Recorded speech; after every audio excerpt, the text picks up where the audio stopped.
for joining us here on watering day. We're irrigating the seeds that the boys and I planted the other day, and Hannah's down there working the bottom of the ditch. Got the whole thing all planted out. You'll be able to see its progression. Wanted to take a quick minute to talk to you about food, as usual. I sort of see it as the linchpin panacea of health for people and planet. I believe health, if you look at anything, I mean, I'm not an expert in the realm of human health by any means, except through my own experimentation, but in the realm of plant health, I am an expert. And if a plant is healthy, be it a tree or a veggie, annual veggie, or a wild plant is healthy, it can resist pests, it can resist disease, and it will thrive and bear forth fruit, seed, and the next generation will carry on with all the adaptation that that plant has made over its life. I think human beings are a similar case. In this day and age, there's so many pseudo foods out there. Practically everything you can get at the ready is a pseudo food everywhere that there's a fast food restaurant, or basically in any supermarket, whether it be Whole Foods or say Smith's. You just avoid that area in the middle of the supermarket and go around the edge where there's the meat, the cheese, and the eggs, and the milk, and the veggies, then you'll be eating whole foods. Now, one of my favorite thinkers on the subject of food is Daniel Vitalis. He brings a lot of wisdom and knowledge kind of coupled to his discussion of foods. He was a raw foodist for 10 years, and at a certain point began to feel like he was in kind of a state of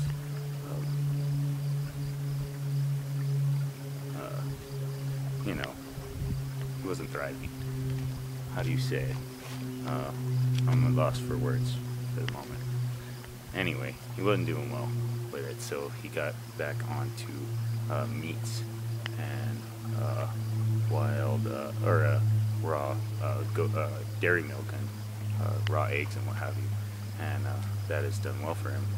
He's a big proponent of kind of the Western price attitude, somewhere between the primal diet, the Western price diet, and the raw food diet. I can see definitely the reasoning in this. I can see that different people have different genealogical background and need to kind of eat somewhat according to their biological heritage. So if you're from an Inuit family who ate raw meat all the time, you should eat raw meat, probably. And if you're a tropical person, you might eat more fruits and veggies and a little less meat. So that being said, Daniel Vitalis talks about how there's been some recent additions to the human diet. About 10,000 years ago, we brought in the grains there in the Fertile Crescent, and that people have adapted. I believe we're in a species that is very adaptive, that we can live on almost anything. I mean, we eat this toxic stuff and we still are here, alive and kicking. But Daniel Vitalis talks about how there's all these degenerative diseases. It's not your genes are degenerating in a sense, is what I think he's getting at. And because of this lack of natural foods, this lack of real food, he also mentions that dairy is an even newer addition to the diet. That began about 6,000 years ago. No animal besides us can drink milk of any animal, their kind or another, after a certain age of child development, because they have like this lactase inhibitor or something. So that is a new thing. We've adapted the grains and the milk into our diet, and they are much more natural foods. And so for some of you that may be a good thing. I also would like to posit that there is a history that is not told in the history books. For instance, they just found a huge pyramid in Bosnia, as well as a city in El Mirador, Guatemala, as big as downtown Los Angeles. Huge pyramids they thought were mountains everywhere. I think there was a time before history, maybe biblical, pre-biblical, perhaps, and that if you take, Daniel Vitalis talks a lot about how we have adapted into these habitats that we call cities, where food is trucked in and you know, your resources are piped in, be it your water or your heat or what have you, and how this artificial environment we need, like in a zoo, how you would take care of animals by feeding them a diet similar to what they would eat in the wild, we as humans should eat similarly. So he's a big advocate of wild foods. I use his pine pollen. We use his colostrum. I'd love to use his antler extract. That's a little out of my price range, but they're available through our link on our website there. It's theenergetics.com. I suggest you check him out. He's got a lot of wisdom. To the point, I want to say that with this looking at our zoological type, I would like to submit that if you look at our teeth shape and the shape of our guts, we are a largely vegetarian species.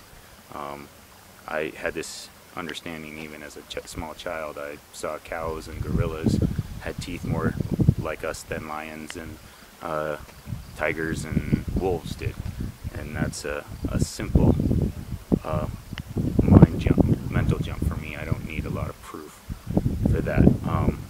It would make sense to me that our ancestors would move into an environment or be in an environment and just kind of sample the easily obtainable vegetable foods around. I haven't spent any time as a hunter-gatherer, though I seek to learn it, and that's what I want to do with this channel. I really haven't earned any money with this channel. I've earned, I think, $5, something like that.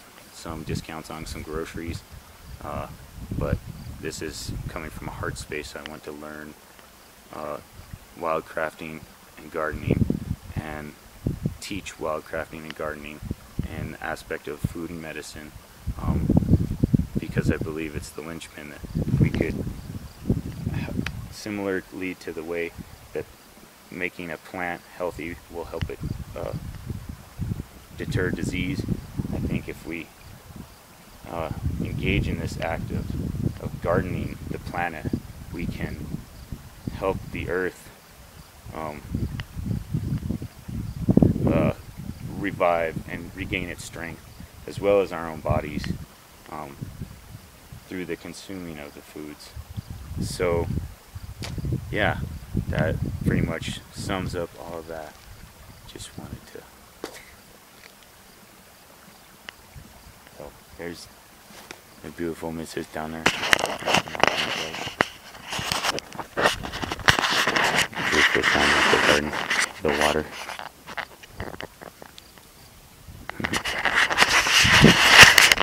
Peace and love.